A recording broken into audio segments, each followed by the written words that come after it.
আগের দিন তোমাদের দাদাভাই অনেকগুলো ওলনাটা এনেছিল। সেই ওলনাটা দিয়ে একবার হয়েছিল ডাল, আর একবার অল্প পরিমাণে ছিল সেটা দিয়ে করেছিলাম চিংড়ি মাছের চচ্চড়ি। তো চিংড়ি মাছ আর ওলনাটার চচ্চড়ি এত ভালো লেগেছে তোমাদের দাদাভাইয়ের যে আজকে পুরো বাজার থেকে এতটা ওলনাটা ধরে নিয়ে চলে এসেছে। কতগুলো ওলনাটা আছে এর মধ্যে তোমরাই বলো। আমার তো অনেকটাই মনে হলো, কারণ এগুলোকে কাটলে অনেকটাই হয়ে যাবে। তো এই ওলনাটা কারা খেতে ভালোবাসো জানিও। আমাদের বাড়িতে তো বললাম চিংড়ি মাছ দিয়ে চচ্চড়ি, ডাল সমস্ত কিছুই হয়। তবে অনেকেই আমাকে আগেরবারের ডাল করার সময় কমেন্ট করেছিল, মানে ডাল করে ভিডিও দিয়েছিলাম, তখন বলেছিল এটা কেমন ভাবে করে, কি বৃত্তান্ত।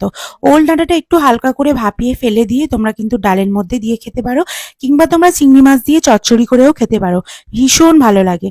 তো আমি তো আগে খেতাম না এসব, এখন কিন্তু শাশুড়ি মা যেহেতু বলে বলে দেন, তাই জন্য আমি কিন্তু সেরকম ভাবেই করি এবং চচ্চড়িটা ভীষণ ভালো লাগে।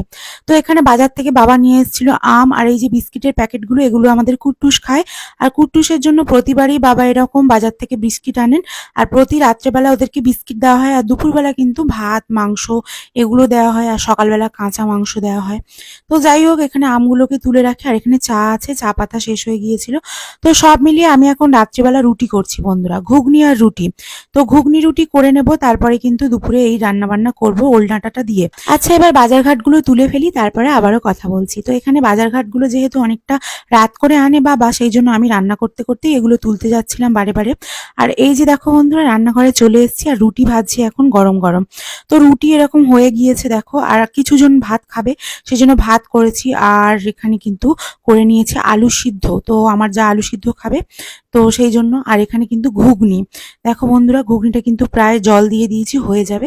আর এটা কি পাতা বলো তো বন্ধুরা, এটা হলো কি রাম তুলসীর পাতা। এই রাম তুলসীর পাতা খেলে মানে ম্যাজিকের মতন কাজ করে সর্দি কাশিতে আমার হাজবেন্ডের। যতই ওষুধ ফষুধ আনি না কেন, যতই যাই খায় না কেন, যতই সিরাপ খায় না কেন, কিন্তু অতটাও ওর সর্দি কাশি কমে না। তারপর এখানে বাটি বাটি করে একটু করে তুলে দিচ্ছি সবার জন্য। আমি মিষ্টি ছাড়া খাবো বলে সেই জন্য। আর বাড়ির সবাই একটুখানি বাতাসা বা মিষ্টি একটু হালকা করে ঘুগনিতে দেয়, তো সেই জন্য আমি আর কি তুলে নিচ্ছিলাম। চলো পরের দিন রান্নাবান্না করতে চলে এসেছি।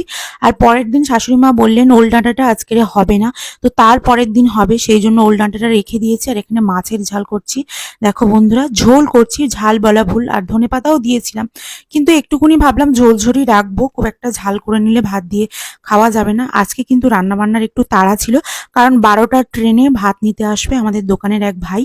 তো সে কিন্তু এই যে ভাত নিয়ে যাবে বলে আমাদের কিন্তু 12টার মধ্যে ভাত রেডি করে দিতে হবে। তো সেই জন্য এখানে ভাত বসিয়ে দিয়েছি, লোটে মাছের চচ্চড়ি, চাটনি, ডাল, আর তার সাথে কিন্তু ওই কাতলা মাছের মানে হালকা ঝোল টাইপের। তো এই যে আমার রান্নাবান্না কমপ্লিট হয়ে গেছে, 11:30 পৌনে 12টা বাজে। তো তার মধ্যে এই লোটে মাছের একটুখানি রসটা শুকিয়ে গেলেই আমি কিন্তু নামিয়ে নেব। তো বন্ধুরা এখানে ভীষণ তাড়া থাকে যখন 12টার মধ্যে ভাত যায়, তো তখন কিন্তু সেই জন্য আমি এখানে তাড়াতাড়ি করে রান্নাবান্না সব কমপ্লিট করে নিলাম। নিয়ে কিন্তু আজকের এই ওল ডাঁটা ওই জন্যই হলো না। তো ওল ডাঁটাটা যেদিন করব নিশ্চয়ই তোমাদের সাথে ভিডিও শেয়ার করব। আর এখানে ভাতের হাঁড়ির ফ্যানটা এবার ঝাড়িয়ে নিলেই ব্যাস কমপ্লিট ভাত। যেহেতু আজকে তাড়াতাড়ি উঠে পড়েছি এবং তাড়াতাড়ি রান্না করব বলে, সেই জন্য কিন্তু অনেক কাজ এখনো পড়ে আছে। ঘর গোছানো হয়নি এখনো কিচ্ছু, আমার স্নানও হয়নি, সেই জন্য আমি একটু টেনশন করছিলাম। আর শরীরটাও খুব একটা ভালো নয়, কেন জানি না এই মাঝে মাঝে আমার এরকম প্রবলেম, মাথা যন্ত্রণা হয়ে থাকে, তোমাদেরকে প্রতিটা ভিডিওতে বলি। তো যাই হোক, এটা নিয়ে আর ঘ্যান ঘ্যান করবো। অনেক সময় ভাবি খুব তাড়াতাড়ি রান্না বান্না করে নেবো, কিন্তু শাশুড়ি মা বলেন এত তাড়াতাড়ি ভাত তরকারি করে নিলে ভাতটা কিন্তু ঠান্ডা হয়ে যাবে। তো সেই জন্য আর সকাল সকাল করা হয় না, মাঝে মাঝে বেলায় বসাই, মাঝে মাঝে বাজার আসার পরে, আর মাঝে মাঝে কিন্তু অনেকটা দেরি হয়ে যায়। তো এই যে এখন কিন্তু তরকারিটাও নামিয়ে নিয়েছি, আর ভাতের হাঁড়ির ফ্যান ঝাড়াতে দিয়ে দিয়েছি। লোটে মাছটা নামালেই কিন্তু আমার তরকারি সবকিছু কমপ্লিট, ডাল চাটনি আগেই হয়ে গিয়েছে। আমার কিন্তু 3টে গ্যাসের ঝিক, সেই জন্য মাঝখানেই আমি কিন্তু চাটনিটা প্রেসার কুকারে বসিয়ে দিয়েছিলাম। এরকমই করি বন্ধুরা, একটা সাইডে মাছের ঝোল, একটা সাইডে লোটে মাছের ঝাল, আর মাঝখানে বসিয়েছিলাম চাটনি। এই যে প্রেসার কুকারে এখনো চাটনিটা হচ্ছে। আর এই যে রান্নাবান্না কিন্তু প্রায় কমপ্লিট হয়ে গেছে। আর তোমাদের সাথে গল্প করব ভাবি কখনো কখনো, কিন্তু করা হয় না বন্ধুরা। আর কিছু কিছু কথা কি বলতো বলবো ভাবি। আর এই যে ওল ডাঁটাটা প্রচুর আফসোস হচ্ছে আজকে আমার, কারণ এই ওল ডাঁটাটা কাটার জন্য এখনো কিন্তু রান্না করতে পারিনি। তো সেটাই তোমাদেরকে দেখালাম, ওল ডাঁটাটা যেমন ভাবে আনা হয়েছিল তেমন ভাবেই কিন্তু রান্নাঘরের মধ্যে দাঁড় করিয়ে রাখা হয়েছে, রাত্রিবেলা তোমাদেরকে দেখিয়েছিলাম। তো এখানে সবকিছু কমপ্লিট হয়ে যাওয়ার পর তারপরে আমি ঘরে যাব। স্নান করা বাকি আছে, এখন অনেক বেলা হয়ে গিয়েছে, জানি না কখন কি করব। তো তবুও আজকে একটাই জিনিস ভালো, খুব তাড়াতাড়ি রান্নাটা হয়ে যাচ্ছে, 12টার মধ্যে ভাত যাবে বলে। তো প্রায় দিন এরকম হয় যে 12টার মধ্যে ভাত যায়, আবার মাঝে মাঝে কিন্তু এরকম হয় না, 2টোর সময় 1:30টার সময় ভাত যায়। 1টা 1:30টার মধ্যে রান্না হলেও কোনো সমস্যা হয় না। তো বন্ধুরা, এই যে চাটনিটাও নামিয়ে নিয়েছি, লটে মাছের চচ্চড়িটাও হলে আজকের মতন রান্নাবান্না কমপ্লিট। এবার কিন্তু বিড়ালের এই প্রেসার কুকারে করে মাংসটা সিদ্ধ করতে দিয়ে দিলেই হয়ে যাবে।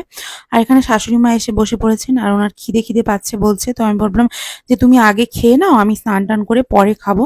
তো আমার একটু বেলা হয়, যেহেতু আমি রান্নাবান্না করে ঘরে যাই, তারপর একটু রেস্ট করি, তারপর স্নান করি, যেহেতু ঘাম গায়ে স্নান করলে সঙ্গে সঙ্গেই আমার জ্বর সর্দি কাশি ধরে নেয়। তো চলো আজকে রান্নাবান্না এখানেই কমপ্লিট করে ফেলেছি।